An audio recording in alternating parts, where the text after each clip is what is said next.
study and look at David. Believe it or not, we are 19 lessons in on David, and we've got a little bit longer to go. And I was told at one point in my life when I was not very close to the Lord and I was rededicating myself that I needed to become an expert on David. And so I've read a lot about King David over the years, and I'm excited that we're getting to go through this study this evening, and been doing it for several weeks now. But in 2 Samuel chapter 15, verses 13 through 23 is where we're going to start this evening. It's going to be a jumping off point. And last time we were with David before the holidays, because, the holidays come and you have obligatory things you do for Christmas Eve service, and then we had New Year's Eve service, and then now we're back with David. And the last time we were with David, we were seeing that his chickens were coming home to roost. He had his great sin with Bathsheba, that giant of adultery, that giant of lust that lingered high in his life, and he finally fell to it.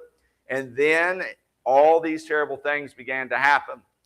That's where we left David. We talked about some things and previewed some things that we would see as his chickens were coming home to roost. It began with the death of the child, and then it continues as Absalom, his own son, rises up against him and raises a rebellion and puts Israel into a civil war, a time of war against themselves because of their hatred for his hatred for his brother that assaulted his sister. And then David finds himself here in 2 Samuel chapter 15, right in the heat of battle. This is a time in David's life that if he ever needed a friend, now was it. And that's what we're going to look at this evening. God's blessed David, and I feel like we beat him up the last few Wednesdays. I mean, we looked at his sin with Bathsheba. We looked at how that sin, even though God forgave him of that sin, that consequence was still in his life. And that's exactly where he's at. He's right in the middle of this conflict with Absalom. In 2 Samuel 15 through 19, though, as we look this evening, and that's where we're going to focus, we see that David has some really good friends at a time when he needs them most. And I don't know about you, but I've been down before, and there have been times when all I really needed was a friend. And David definitely needs friends at this time in his life. And I think it's going to be a blessing as we read and we see some friends that God blessed David with. In Proverbs 18 and verse 24, we see this thought, this phrase in Proverbs, a man that hath friends must show himself friendly. And there is a friend that sticketh closer than a brother. I remember when I went to school, I went to kindergarten, and I was not very happy because all my church friends were in the different kindergarten class. There were 2 kindergarten classes at Lewis County Elementary School. There was Miss Kamer's class that met on Monday, Wednesday, and Friday for the first half of the year, and then you switched and you went on Tuesday and Thursday. And then there was a class that went on Tuesday and Thursday. All my friends were in the opposite class of Miss Kamer. And I remember very distinctly, and my ex-sister-in-law will tell you the first time she ever met me, I was laying on the couch throwing a right good fit right before my mom busted my behind because I didn't want to go to school. All my church friends were in the other class, and it wasn't fair, and I wasn't going to go. So Mom lit me up and sat me down, and when I got done crying, I remember she said, "Do you want to have friends?" I said, "Yeah." She said, "Show yourself friendly. Just be friendly, and you'll have friends." So I quit crying, and I went to school, and I made new friends. But if you look with me in 2 Samuel chapter 15, beginning in verse 13, we're going to look at some of these friends that God blessed David with. And there came a messenger to David saying, "The hearts of the men of Israel are after Absalom." And David said unto all of his servants that were with him in Jerusalem, "Arise and let us flee, for we shall not see escape from Absalom.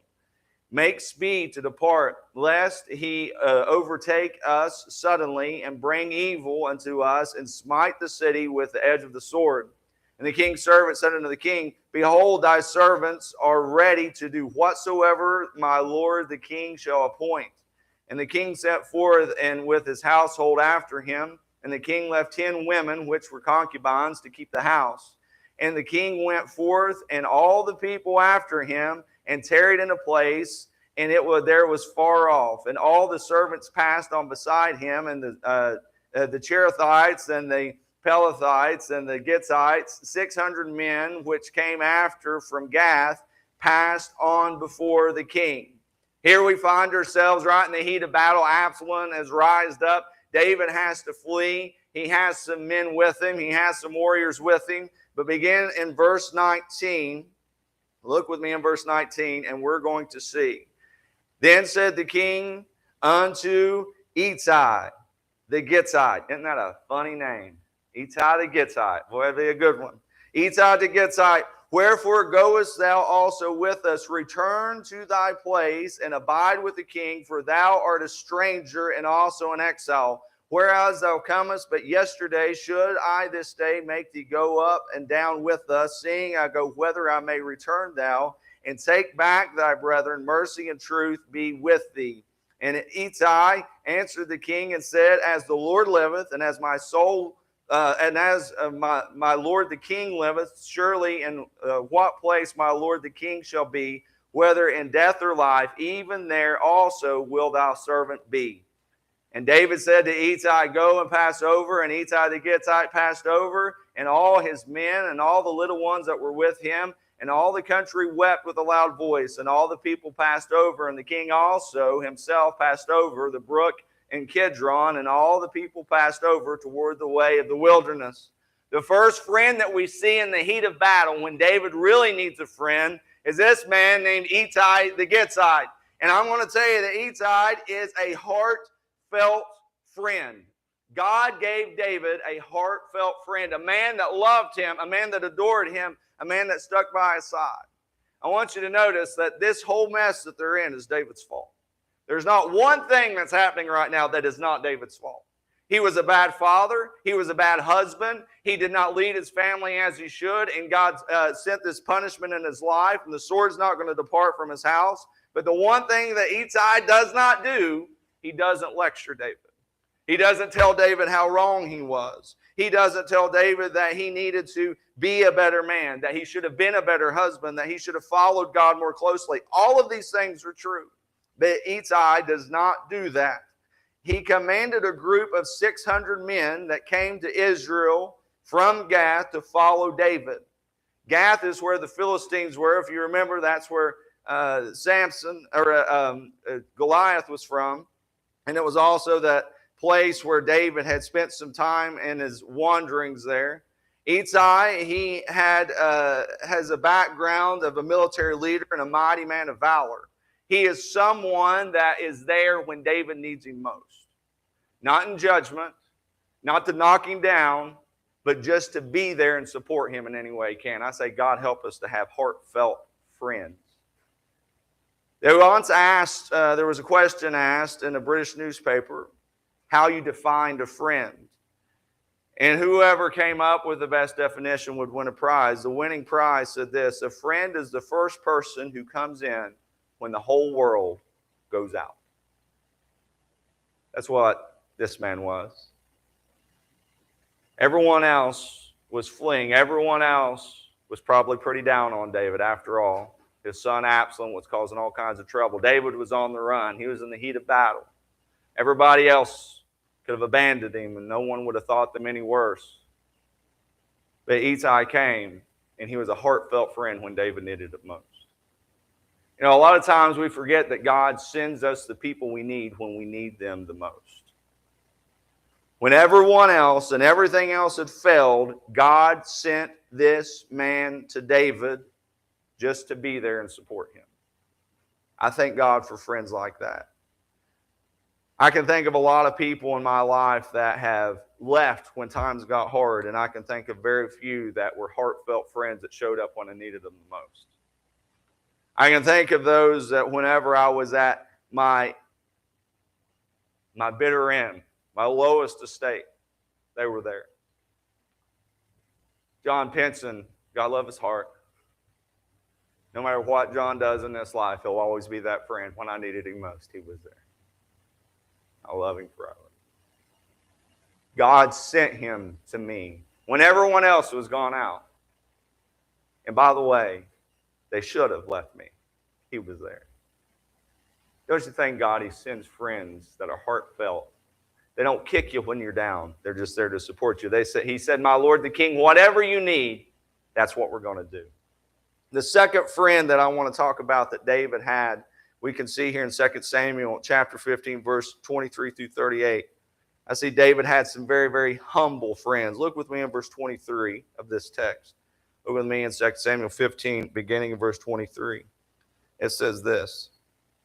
It says, and all the country wept with a loud voice, and all the people passed over the king himself, and he passed over the brook Kidron.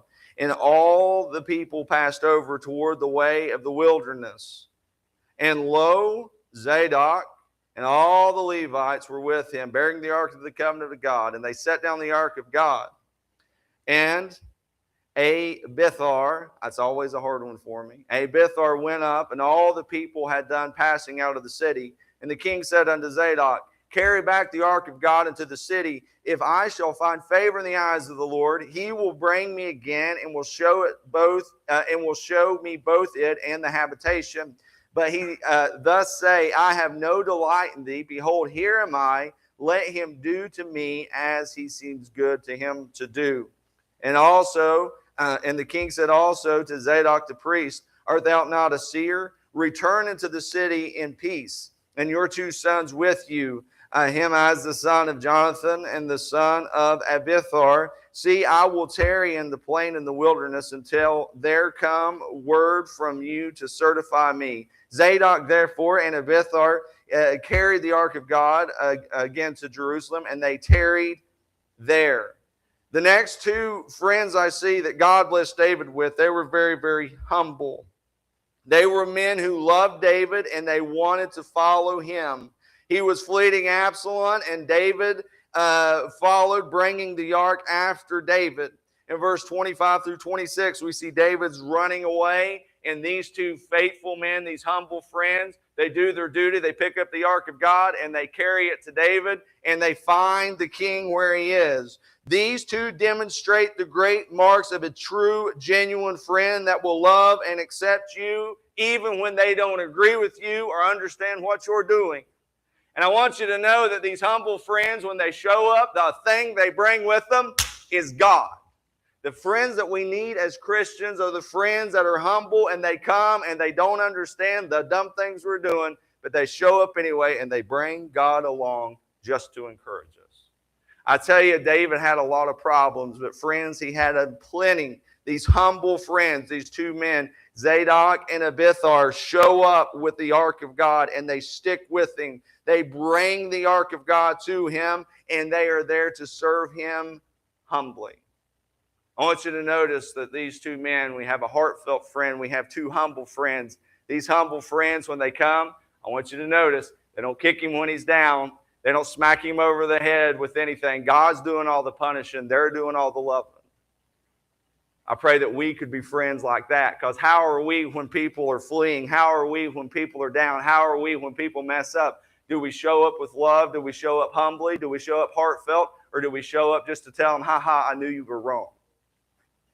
If we had more friends, more Christians that were friends like these men, we'd be a whole lot better off. Nobody wants to go to church anymore. Why don't you want to go to church? Well, when you go there and you fail, people just judge you. I'll say that's true most of the time. We're not heartfelt. We're not humble.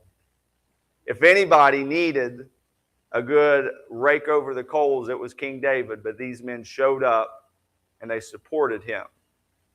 Whenever they showed up with the ark of God, they came, and that drew David to God, and David humbled himself, and he said, if I'm in God's will, this will happen, and whatever God's will is, I'm going to accept it. Zadok and Abithar were those humble friends, but I also see some more in 2 Samuel 15, 30 through 37. I see some very heroic friends. Look with me in verse 30. Verse 30 says this.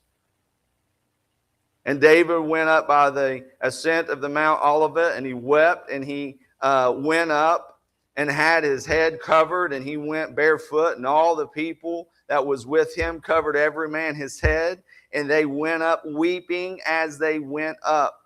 And one told David, saying, okay, now this is a hard one too. I'm just going to let you know.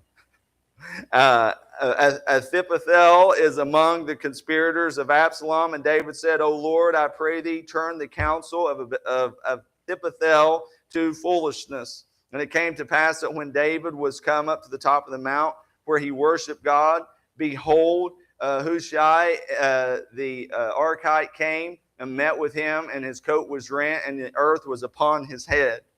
Look with me in verse 33. Unto whom David said, If thou passest on with me, then thou shalt be a burden unto me. Look with me in verse 35. And hast thou not there with thee Zadok and Abithar the priest? Therefore it shall be that the thing that soever thou shalt hear out of the king's house, and thou shalt tell Zadok and Abithar the priest, behold, they have there with them 2 sons. They have Ahimaaz, Zadok's son, and Jonathan, Abithar's son, and they came and they sent to me everything that he can hear. And Hushai, David's friend, came into the city, and Absalom came into Jerusalem. You see these heroic friends, Hushai and Archite, in verse 30 through 37. You see that these friends were by his side. We're told in verse 37 that he is David's friend. He comes to meet David leaving Jerusalem. And Hushai is clearly mourning. He is brokenhearted over what's happening to the king. And David sends him back. He tells him to go to Absalom and to form an alliance. David wants him to give counsel. There are friends that show up and they're heroic when you are running and you're down and you have no strength and you have really no bravery. They have bravery for you. They have bravery, and they're brave in the Lord, and they're strong in the Spirit. And even though you are broken, they stand tall and they stand strong, and they do what needs to be done. Hushai and Archite are these men. They are heroic. They're heroic to David and by default, all of Jerusalem. We need more heroic friends, and we need to be more heroic to people in their time of need. We need to show up, and we need to stand up, and we need to do what we can do for people, even if it doesn't seem like everything's going to be okay. David has more helpful friends in chapter 17 of this book. Stay with us because we're going somewhere. It's chapter 17, verse 27 and 28. Look with me in 2 Samuel 17, beginning of verse 27. Verse 27 says this, 2 Samuel 17, 27. It came to pass when David was come to Manamah that Shobai the son of Nahash of Rabah, the children of Amnon, and Micaiah the son of Amil of Lobir, and Barzillai the Gileadite of Roglim, brought beds and basins and earthen vessels and wheat and barley and flour and parched corn and beans and lentils and parched pulse and honey and butter and sheep and cheese of kine. And David, for the people that there were with him, did eat, and they said, the people is hungry and weary and thirsty in the wilderness. These 3 men that are mentioned, Shobi, Micaiah, and Barzillai. These 3 men are helpful friends. They show up and David's hungry and he needs something, and they just show up and they're helpful. Everybody needs helpful friends. I remember when we were doing our garage and we were putting the addition in our house there, and the guy that came to work for me, he was a contractor, but he wasn't licensed in West Virginia. And we were friends. I was paying him, but he wasn't licensed in West Virginia. Zach's looking because he knows what that means. He's a contractor. And he said, if anybody shows up, I'm just going to tell them we're friends. He said, we are friends. He said, I'm just helping you out. And I said, yeah, that's true. Well, of course, somebody went and told the local, and the local sends people up. And they were harassing him a little bit. I wasn't there. I was at work. And they got to ask him. They said, what's your name? He said, my name's Marty. And they said, Marty, are you working here? And he's like, no, not really. They said, we look like you're working. He said, I'm just helping out my friend. He said, you mean you're here and you're helping your friend and he's not even here? He's at work? He said, buddy, everybody wishes they had a friend like me. Everybody wishes they had friends like this, these helpful friends that show up and do what needs doing. I thank God that Faith Gospel Church is filled with helpful friends like these. You know, we had 2 of them up here last night, Zach and Isaiah. We didn't drop the TV. They showed up. Steve shows up when something needs done. Austin, God love his heart. He volunteered to crawl up under this stage just a little bit ago. I didn't tell him this, but I was really praying he was going to volunteer to crawl up under this stage. We was looking, I said, we was talking about this, you know, he's our new trustee, and we're figuring out what we're going to tear off and how we're going to tear it up, and then we're going to ask the older men how to fix it back. And he said, well, Pastor, I can crawl up underneath there. I said, well, that's a helpful friend, because I get a little claustrophobic, but I know he's afraid of heights, so I'll climb up there, and he can crawl under there, and we'll all be all right. You need helpful friends, and if you're doing the work of God and you're a Christian, you will be helpful. You will be helpful. There's that old country song that came out a few years back, and I remember it because I used to listen to country music all the time. It says, you find out who your friends are. You know, I can't remember all the lyrics. Your truck's in a ditch, and your dog dies, and your old lady leaves you. You know, it's a typical country song. But that's the truth. Helpful friends show up when you need them the most. Helpful friends don't ask what's in it for them. These men, Shobi and Micaiah and Barzillai, do not ask. I want you to look at these men. Shobi, he was an Ammonite. His father was the king of Ammon. He was cruel beyond words. In 1 Samuel chapter 11, we find out that his brother had embarrassed David's messengers in 2 Samuel 10. But Shobi came and he allied with David and stood with him in difficult times. David had fought against these people, but this man was such a good friend that he showed up and he was helpful anyway. He didn't say, well, my dad and my brother hate you, so I do too. He showed up and he was helpful. Micaiah, he was the man from Lo-Debar. If you remember, he's the one that was helping out Mephibosheth when we saw David and Mephibosheth there. He was the kind of person that was kind and tender-hearted, and he loved the king, and anything the king needed, he was there to help him. He said, if you need fed, I'm going to feed you. If you need clothed, I'm going to clothe you. This man had also seen the grace and mercy that David had showed to Mephibosheth. Remember that. And I'm sure it broke his heart that he saw the David in such dire straits. And then Barzillai, he was an old man, and he had plenty of money. In 2 Samuel 19:32, we find this out about him. We find out that he's elderly. We find out that he's well off. And he could have said, I'm too old and I'm too rich. I don't care about you and I don't care about your problems. But he showed up anyway. God help us that we should have helpful friends and be helpful friends to those around us. We need to take on this thought of not what can I get from this, but what can I give to you and show you the love of God through my service to you. I tell you, if we did this, we'd be a lot better off. If you have friends that are helpful friends, you should count yourself quite blessed. I see that David's helpful friends were there. I also see that David had honest friends. Look with me in 2 Samuel 19:1-8. Now, we all need these. 2 Samuel 19:1-8. O Joab. And it was told Joab, behold, the king weepeth and mourneth for Absalom. And the victory that day was turned into mourning until all the people. For the people heard and say that day how the king was grieved for his son. This is after Absalom has died. And the people got them by stealth that day into the city, as the people being ashamed still away when they flee in battle. But the king covered his face, and the king cried with a loud voice, O my son Absalom, O Absalom, my son. And Joab came into the house of the king and said that thou hast shamed this day's face of thy servants, which this day have saved thy life, and the lives of thy sons and thy daughters, and the lives of thy wives, and the lives of thy concubines. And thou lovest thine enemies, and hatest thy friends. For thou hast declared this day that thou regardest neither princes nor servants. To this day I perceive that if Absalom had lived, and all we had died this day, then it had pleased thee well. Boy, he ain't pulling no punches. Absalom's dead, and David's making a big show of it, and Joab shows up, and he says, you need to sit down, you need to shut up, and you need to realize you're wrong because you're grieving your enemy, and you are disregarding your friends and your family. God help us to have honest friends.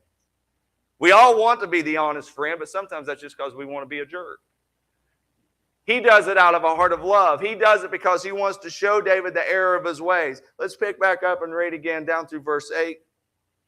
In verse 6 it says this, and if thou lovest thine enemies and hatest thy friends, for thou hast declared this day that thou regardest neither princes nor servants, for this day I perceive that if Absalom would have lived, and all that we had died this day, then it had pleased thee well. Now therefore arise and go forth and speak comfortably unto thy servants. For I swear by the Lord, if thou go not forth, there will not tarry one with thee this night.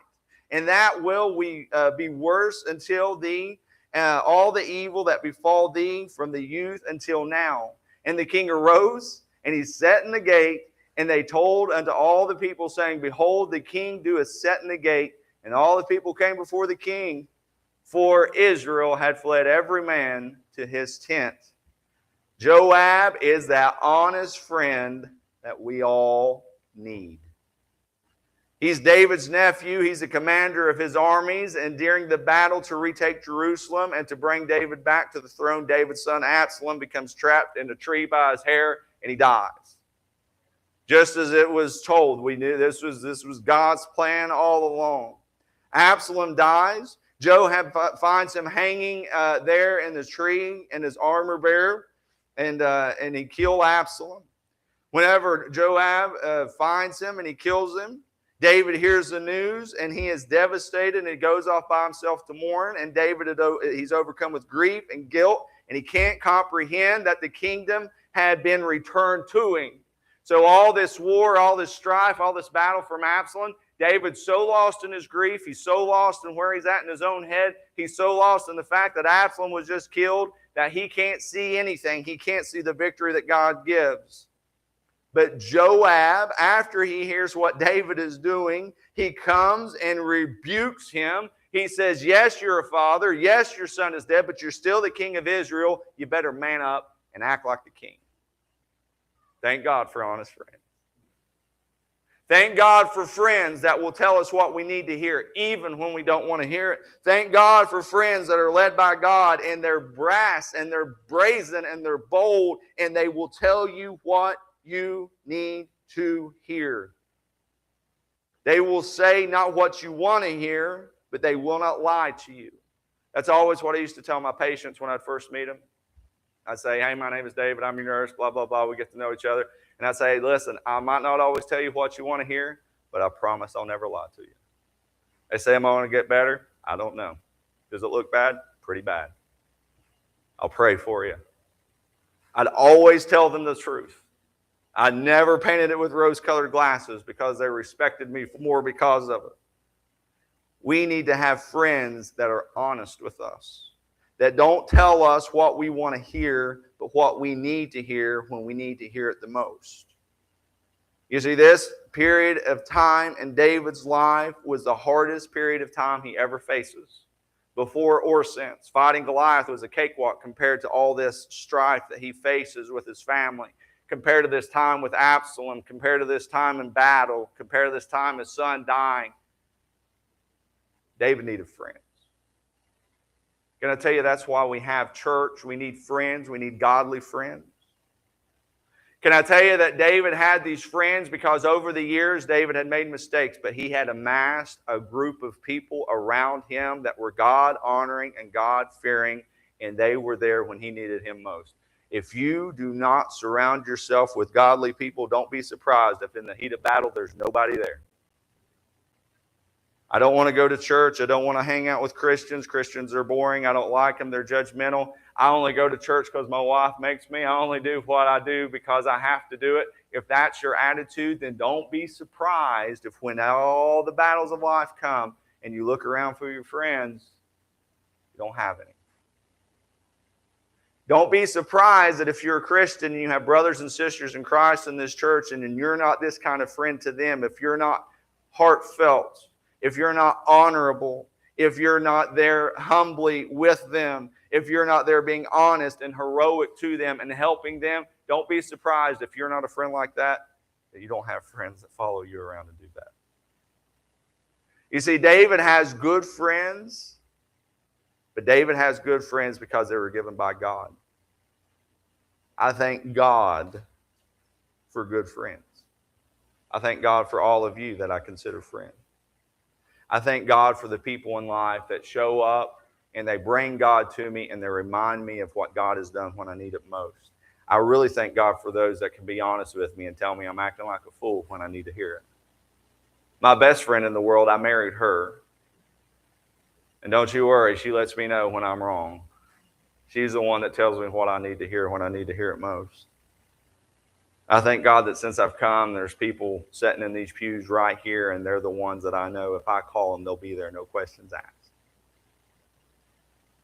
Wouldn't we have a much better church if we were all like that? Wouldn't we have a much better church if we could be friends to each other like David had these friends?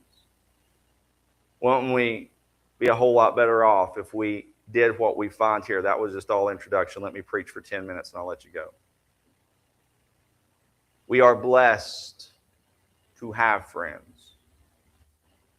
We need to ask the Lord to help us recognize who they are so we can be thankful for them, so we can cultivate our friendships with them, and so that we can be a friend in return when they need it. Christians are herd animals. People are herd animals. That's why God established His church with those 12 apostles. He empowered it on the day of Pentecost. And that's why He says, forsake not the assembling of yourselves together, because we need each other. No man or woman stands alone. No one is an island. We are blessed to have friends. Thank God for the friends He gave you here. Thank God for the new friends that He sent your way here. Thank God for the friends He's going to send you for the battle you don't even know you're going to face, and they're going to be there exactly when you need them with exactly what you need, because God's going to give it to them. We need to find someone to be a friend to. David's friends we just looked at, these men, why did they show up? I mean, there was no Facebook or TikTok or whatever. Nobody texted. You know, that's the thing we got today. We got Facebook friends, right? Thousands of Facebook friends we never see. You know, people. I don't do this. I don't ever get on Facebook. People get on there and they bare their soul on their Facebook page, and then you get praying, prayer hands, and I always think and I always wonder, who's really praying? Not on our church Facebook page. I know you guys are praying, but just out there in general. People have 2,000 Facebook friends, 5,000 followers on Instagram. You see, back then there was no way for these men to know other than the fact that they were checking on David. They couldn't call. They had to ask. They had to inquire. They had to send a page. They had to do something. The most advanced thing they had was a homing pigeon, and they found out why, because they were checking on him. They were looking for him. Hey, I hear Absalom's lost his mind. All Jerusalem's in an uproar. And they looked at each other and said, how's David? How's the king? They were seeking someone to be a friend to. They knew David was lonely. They knew he was hurting. They knew he was down, and they showed up. When we find out people are hurting and they're lonely and they're down, are we showing up or are we just giving them lip service? You see, we're blessed to have friends. We need to find someone to be a friend to, because we have the greatest friend of them all, Jesus Christ. That's what it's talking about when the Bible says we have a friend that's closer than a brother. We have Jesus Christ. He's the example to us, the ultimate friend who gave His life for us. Greater love hath no man than this, than that He lay His life down for His friends. And what did Jesus do? He called us friend and He died for us. We call ourselves Christians, and I said this year was a year of dwelling in Canaan. That's what our theme was. That's what our motto was. The theme for the year was almost living like Jesus. I mean, we call ourselves Christians, but how Christ-like are we truly? Jesus was the best friend and is the best friend that any of us have. He's always there when we call. He's always listening to our needs, and He always intercedes and does exactly what we need Him to do, even when it's not what we want Him to do. He knows what's best, and He does it for us. He never lets us down. He will never leave us or forsake us. Christian literally means Christ imitator, little Christ. We like to imitate Christ in flipping the tables over in the temple. Do we like to imitate Christ in being that friend that whenever the woman's taken in sin and adultery in the very act, and he says, let he who is without sin cast the first stone, and he kneels down and he writes in the sand, and I like to think he wrote forgiven. Is that us? Are we that friend? Or are we the friend that can't wait to kick somebody when they're down, talk about them when they walk out of the room, gossip about them over lunch or breakfast or dinner? Do we come into church on Sunday morning and we're so pious and we're so holy and we're such good friends, and then when we disperse and we go out and it's just us in the world on Monday, are we really good friends, or do we just sit around and talk about all those people we call friends?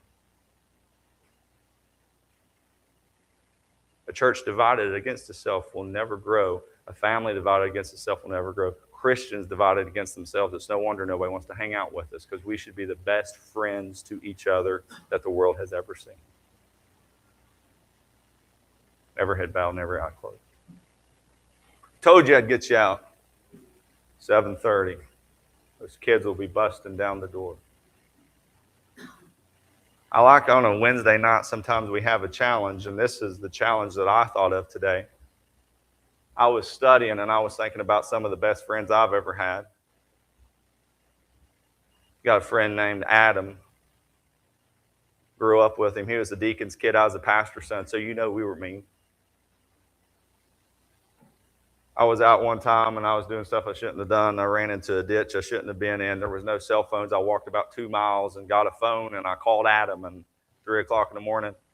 I said, Adam, I'm out here. I'm up Crane Creek. That's a holler where I grew up. I said, Adam, I'm up Crane Creek. I'm about 6 miles in. I said, I need help. He didn't say a word. He hung up. 20 minutes later, he was there. Didn't ask me what I needed. Didn't ask me what I was doing. Didn't judge me. Didn't tell me what. He just came up and helped. And I thought about that when I was studying, and I thought, man, am I a friend like that to other people? Am I a true friend like that? Am I a godly example? That was a godly example to me. Showed up and loved me. Showed up and gave me what I needed. Patted me on the back, said, I love you, Griggs. I said, I love you too. He said, call anytime. And I know he meant it. Is that the kind of friends we are? Are we truly showing ourselves friendly to each other as Christians, yes, but to the world? Are we accessible to the lost? Do they view us as pious and holier than thou? Or do they view us as people that will tell them about Jesus and love them no matter what they look like or where they come from, and just love them anyways and say, hey, Jesus loves you and I do too? That's the kind of friend the lost needs. Lost people are going to act lost. I expect them to. When are we going to start expecting saved people to act saved? When are we going to start expecting Christians to act like Christ? Challenge this week. Be a friend to somebody who needs it. How will I know? Seek them out. Pray that God will send them to you. Do like Brother Bubba testified. Hey, can I sell you internet? Hey, can I tell you about Jesus? That's being a friend. Dear God, I come to you and I thank you so much for this evening.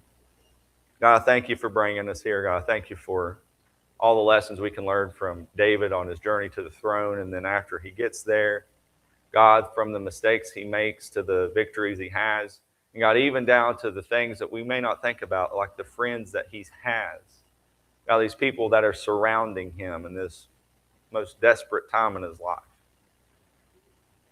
God, I pray that we'll take on the qualities and the attributes of each of these men we just saw. Heartfelt, humble. God, honest. God, I pray we'll take on these characteristics, but more than that, I pray that we'll take on and notice and understand that all of these characteristics we see in David's friends, our best friend, the only friend that we ever really need, Jesus Christ, he has all these same characteristics too. And God, I pray that we'll strive to live up to that title that the world has given us, little Christ. God, thank you for a beautiful day. God, I pray for each request that was mentioned, all those that are sick, God, those that have lost loved ones, God, those who bury children this week and coming weeks. God, pain we can't imagine. I pray you just wrap your loving arms around them. The Holy Spirit would just fill their homes with peace. God, thank you again for being a friend that sticketh closer than a brother. In Jesus' name, amen.